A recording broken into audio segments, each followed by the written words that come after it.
So mga kamigs, aniya kita karon live din sa parokya sa Panyabunan Mabinay naman. Fakto biya gud. Kanina kay Valencia mo sige ang mention pads. Yeah, namin sa poblasyon Valencia.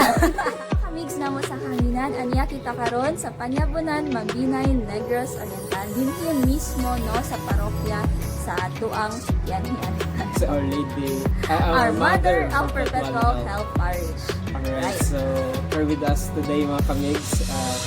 You know, in the past one, we are interviewing parish priests with the activities and some insights or brief information about the parish. So, atay mga kamigs, kay ato siyang mahinabi karon. So, he will be sharing something precious to us. Kay ilang time is really precious as well. Ngayon yatag bago. So, thank you so much, Father. So, in the back, before nakagalalas Father, here with us is Camille's friend, Camille's Jenny and Camille's Maribel. And together with us, our guest is Batch ni Father Toroy and Father Kevin Rayoso, Director na sa Bibliothek. So, Father Harnel Pauline. Alright. Hello Father, thank you so much no sa paghatag og higayon kanamo karong adlaw aron mahinabi kanamo dinhi sa among programa sa For Youth Information. So Father, actually kay ila lang sa damo kani ang mga program no. So it's a program under the Commission of Social Communications ni Father Ram Mata, and the program has been running for about 8 years already since we were still students. Yes. And karon we are already working thanks to the grace of God na nakasurvive mi sa programa FYI. And of course, thank you po sa among mga avid listeners and viewers nga always nagsuporta ka na to. Yes, indeed. Yes, and also very much thankful for ni Father Ram for giving us this program, for giving us this opportunity, no? Oo, nga maka-share. To To serve, yes. And also as a way po to evangelize through the digital media. Yes. Yes. Alright, maybe may pauna nga mensahe si Father Harnel. Daghang salamat sa inyo hapon nga time sa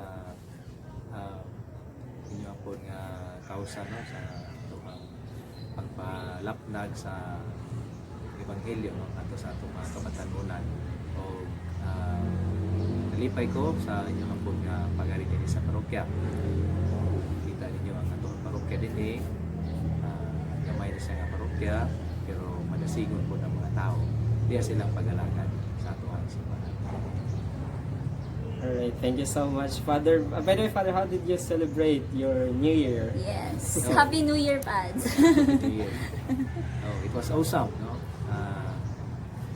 Taliwala sa ato nga gisagumang karon nga pandemya, still nakaselebrate gyapon ta og simple nga mga Christmas gatherings, no?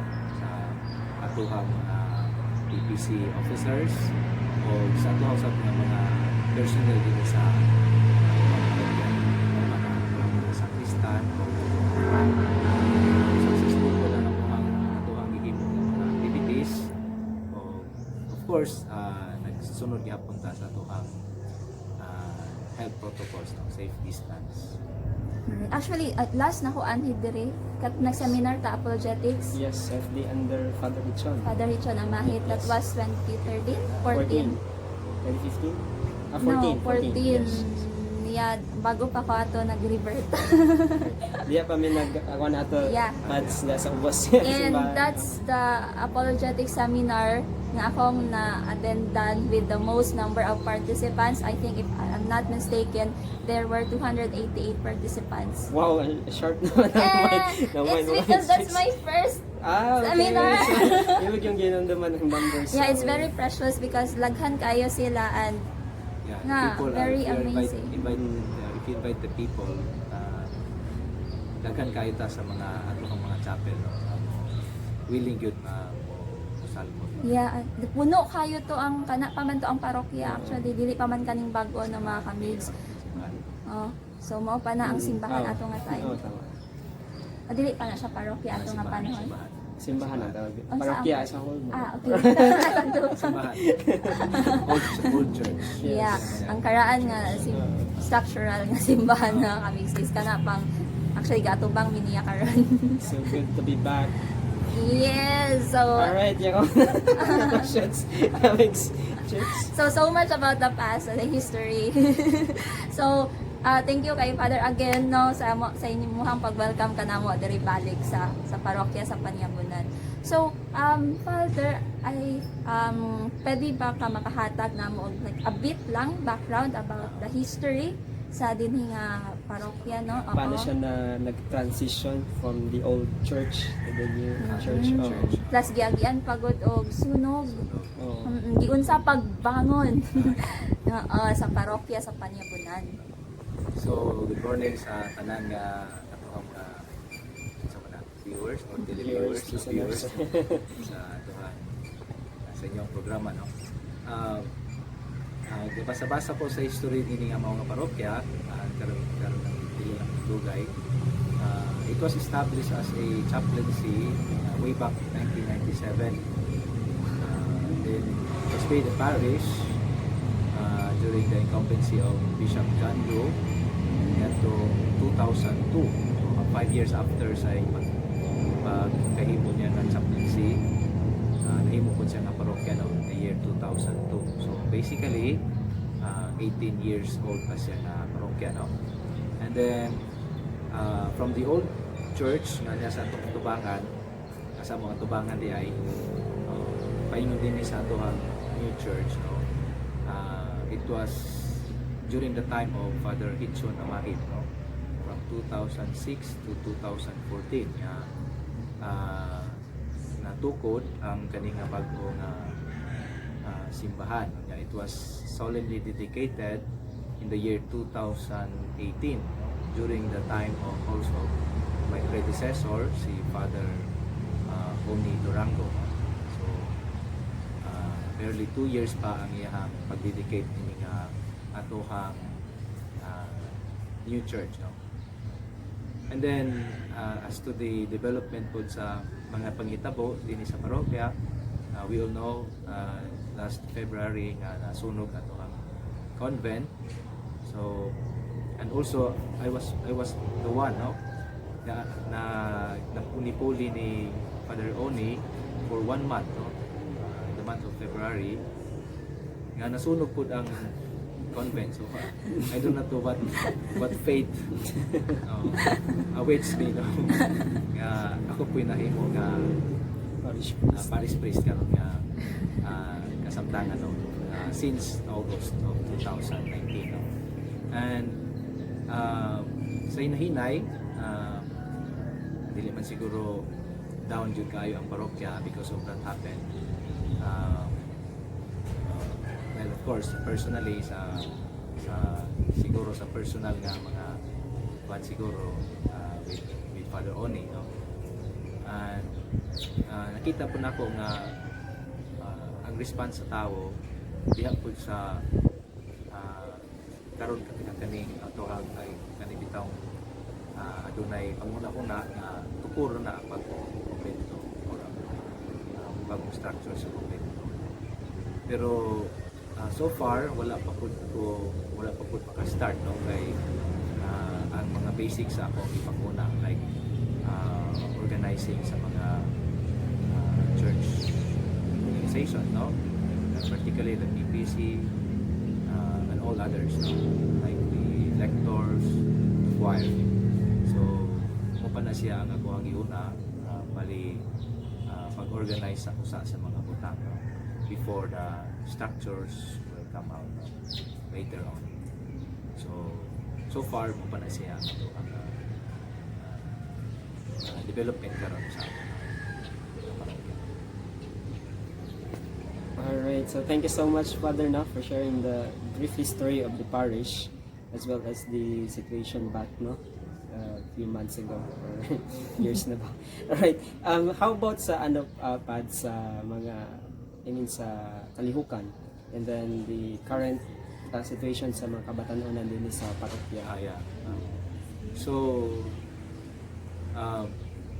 by the reorganization of the Parish Pastoral Council, no, sa pag-abot nako, ang mga chapels po nag-reorganize po sila ang mga chapel officers niya.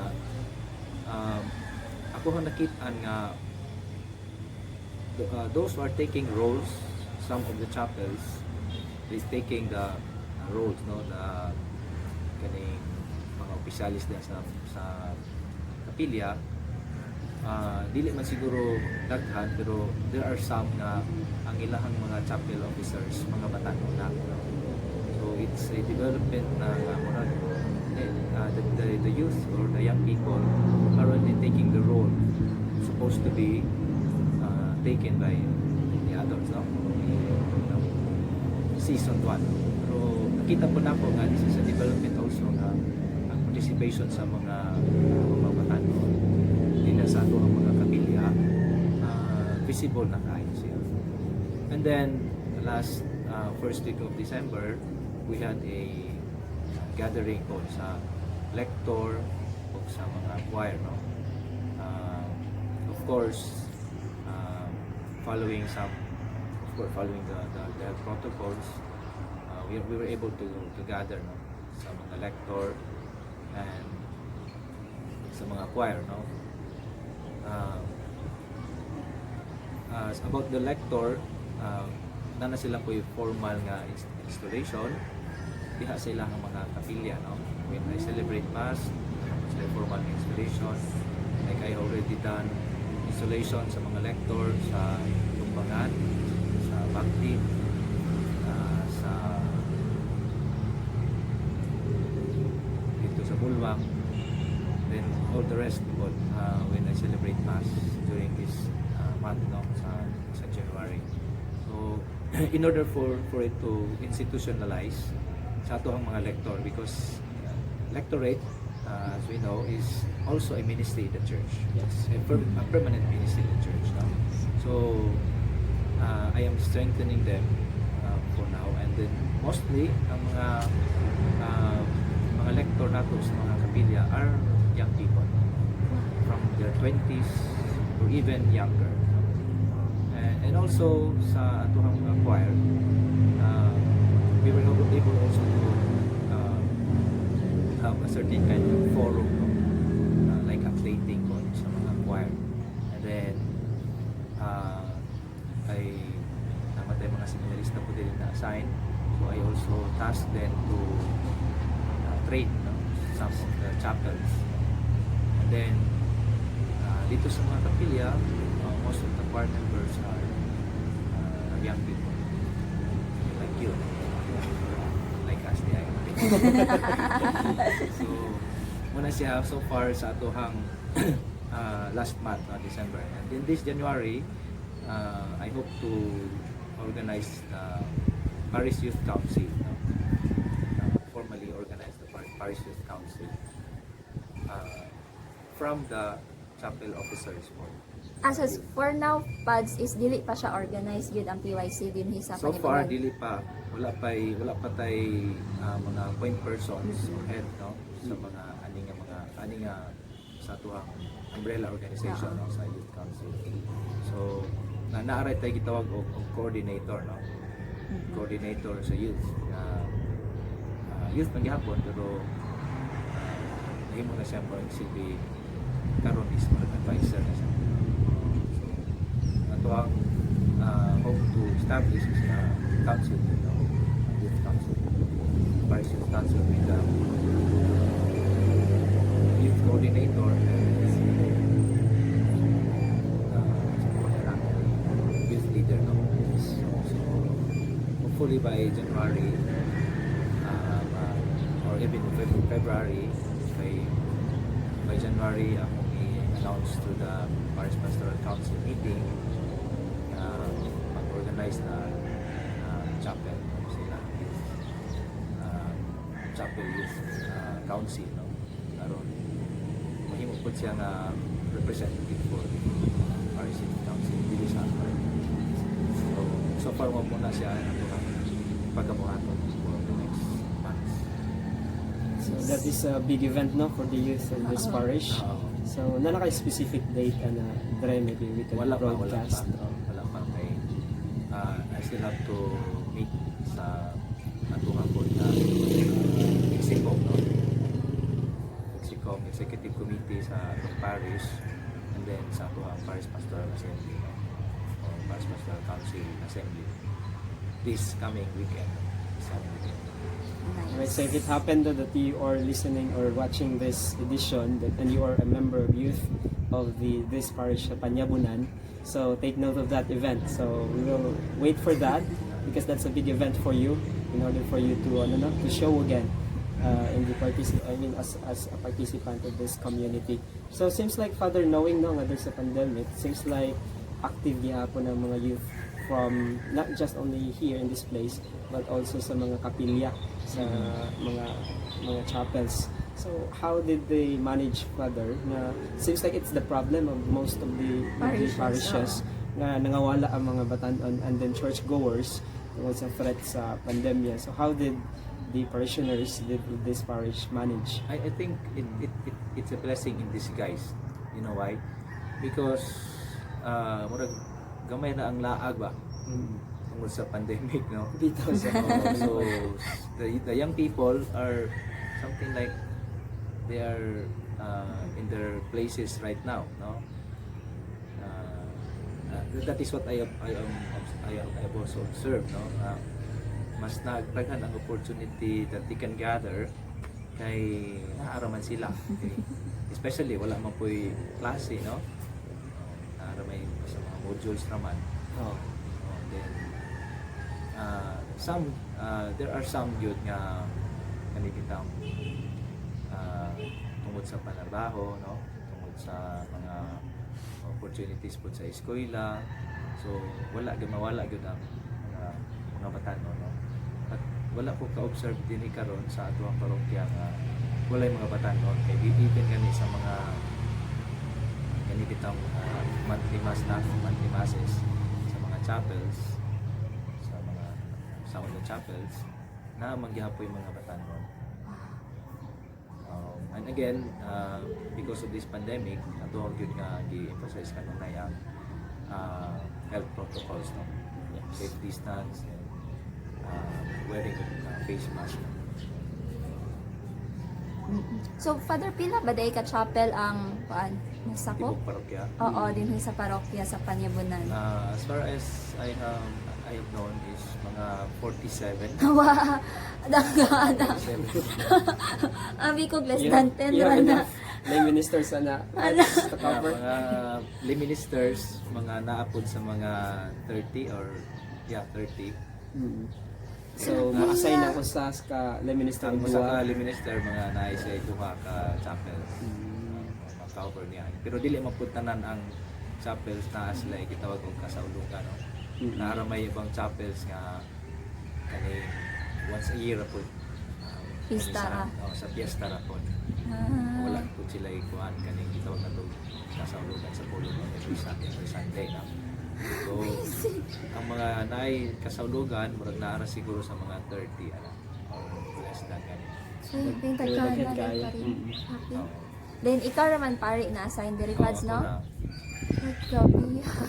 That's how laborious na. Nasyangkos pa rin tayo shady ba eh.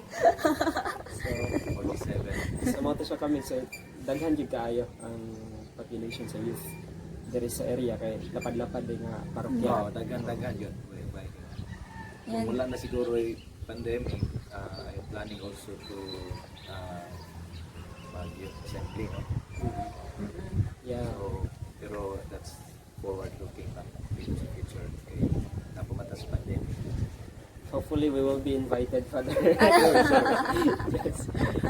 Yes. Amazing event. Now we've done a diocesan level last 2015. Diocesan level. Yeah. At the commission, under the commission. Remember? In the Don Bosco? Kasi that. Not there. Alright, skip. Alright, skip. By the way, Father, doon na incoming big event of the Philippine Church. The 500 years of Christianity in the country. Kasi may planned events or plano sa parokya to participate in that celebration, Father. So far, wala pa ko'y plano, pero na ko'y kita. Para Initial. mag-inline no, na paano ko inline yung mga plano. Maybe siguro by February, no? Kay ang January, dili pa po kayo siya nagkan pa kayo kung mga activities na for January. So maybe February, and then by March, March pa ng ano, celebration. So, kasi natay mga activities sa March. Evangelization, so something like, in line po sa evangelization.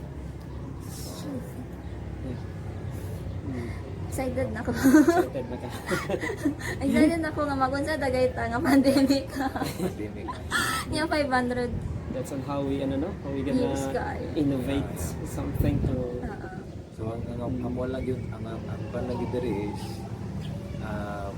wala tay naman tay social arm, no, social media arm, pero wala dili possible, I don't know, pero naman po tay connection possible nga kuanta maka live, no, possible, no, panya ko lang tao layo mo ko na ang signal dito sa internet. Kasi siguro pwede na siguro sa video recording, no?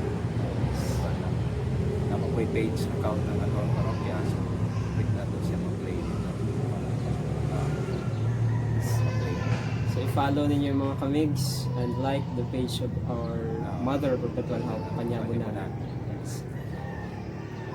So far karon daghan kay tao mga content na dito sa mga page na visit the page na tayo mga daghang content na. Yes. So naka-try kag live mass, Father, like dito Wala live pa, sa- wala. Kaya parang dili pang good passive. Dili Wala mo kaya. tay kuan, wala tay Internet. mga gadgets on. Natay mga technical people pero working mo pod. Oo.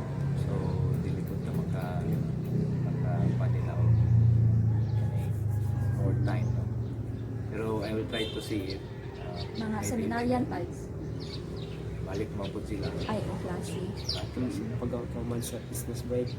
But I will try to see it kung maka-gather po taong technical group para po sa sa mga big events. Pwede na lang po siyang live. No? Naka-curiosity sa akong mind, Pads ba? I'm thinking if it's applicable. Pwede, in your opinion, Pads, applicable na like mag-live mass ka, Father, then live sa mga chapels the same time. Possible baka nung kanyana yung pag-bilin ko sa Hindi pang pulutan na yung mga Budget. internet. Hindi po tanan na signal. Oo. Dagan kayong wala signal ganito. Murag mahita po na recorded. Parang inana. Tapos i-replay. Oo, nana replay. Pwede lang man na types. Pwede, pwede. Pero one time. Pero ang kuhan man gud ana siguro murag base sa panibawan, murag live good, live streaming gud siya. Right. Napaka-question ko guys. I think nalingaw ako sa thought na halos mga batanon ang gagimok. Ika. Oo, di ba kay sumalapas ingon ni Father Primo ang mga kabatanunan mao ang sama sa gingon ni Rizalba, Hear the Hope of the Church. Oo. So, nindot kayo ang community din ni Pads now? Ang ato ang PPC president is younger than me by 2 years. Wow! So, So, matawag pa nato nga Member napagid pa. siya sa youth. yes. He was a youth for quite some time. Youth like si Sir Alan Coronado. He was a youth. At the same time, a teacher. Yeah, at the same time a teacher sa senior high school diri sa Panyamutan. So, grabe ang iyahan ko, ano? Pagka-dynamic. And Knowing yung daghan ka sa trabaho. he was Service a vice president before past administration. May the election sa Bagco karon pagsulod na ako, he was made president. And very dynamic ang atong parokya kay tungod sa iya ang leadership. Sa iya leadership as the PPC president. How about Father sa plans pagpatukod sa bagong kumbento? Yeah, so far na naman ko yung mga initial put na plano. Wala pa na ako nagyatagan siya o focus no, by this time. Kay ako po gigilan ko po ang capacity po no, sa atong community. Because we're facing a pandemic, so kailangan po ng consideration. Pero later on, katunan sa mga masugdan, so diyan po itong focus na lang. Ito ang energy.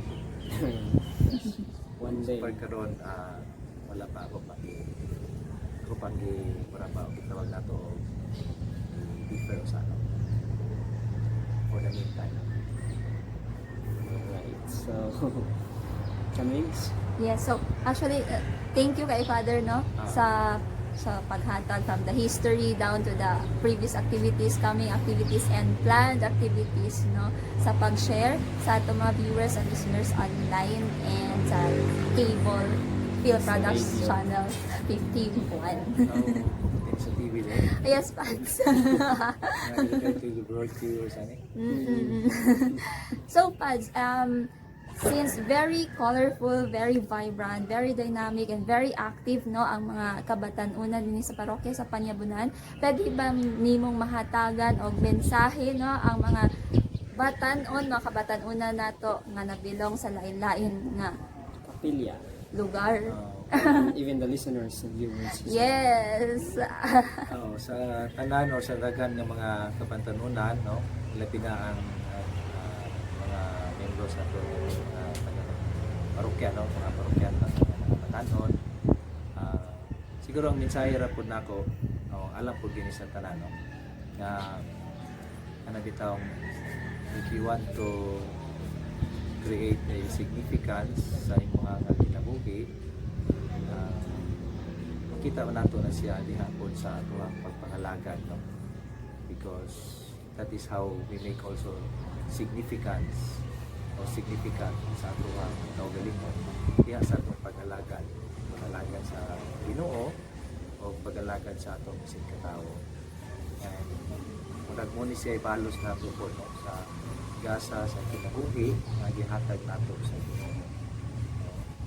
So I am encouraging all of you, mga young people of today, make yourself available, especially in your parish, in your chapel. Make yourself, make your life fruitful, no, diha sa inyong paghatag sa inyong kaugalingon. If you consider yourself as a gift, or if you consider your life as a gift, give it also as a gift to God and to our brothers and sisters.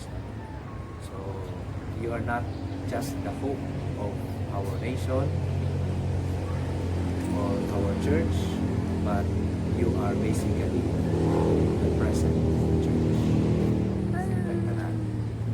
You are the present. You're not just the future of the church, but you are the present. Kasi dengan kayong salamat, no, sa ato sa of course sa mga lubangan sa ilang mga kauban, no? O sa ato sa istasyonan sa atong diocese, ang DYWC nga pinagunuhan ni Father Ram. Salamat. Alright, thank you so much, no, Father Harnel Pauline. Yes, nindot for kayo this, ang mensahe ni mo, Pads, labi na ang theme, di ba, for this year's Mission Agentis is gifted to Share. give. Gifted to give. I gifted to give. Yes. Alright, so since you are the present of the church, be present in the church. Because you are a gift, and a gift is a present. Yes. Exactly. Alright, so akong balikon, there's a big event in the parish, which is the inauguration of the establishment of the Parish Youth Council. So atangin na ninyo, mga kamigs, and then thank you again, thank you, Father, and may information. So mga kamigs, dinhi na lang natapos ang usa na sab kahugna sa atong tulumanon matag Sabado sa susamang oras dinhi sa ato ang station sa DYWC Radio Bandilio sa ngalan na lang sa atong kalangdong obispo sa Diocese of Dumaguete, Most Reverend Julio P. Cortez, sa atong station manager sa DYWC 801 Radio Bandilio, Reverend Father Ramonito Maata, o sa Happy FM sa Pasay, Sir Elmer Lugatiman, sa tanang staff and technicians on board sa ngalan na lang sa Commission on Social Communications, kini si Kamix Chicks with Kamix Vance with Father Harnel sa atong programang FYI Con for Youth Information, o kami mo ingon, be happy and be inspired for youth information. Bye! Thank you, Pat!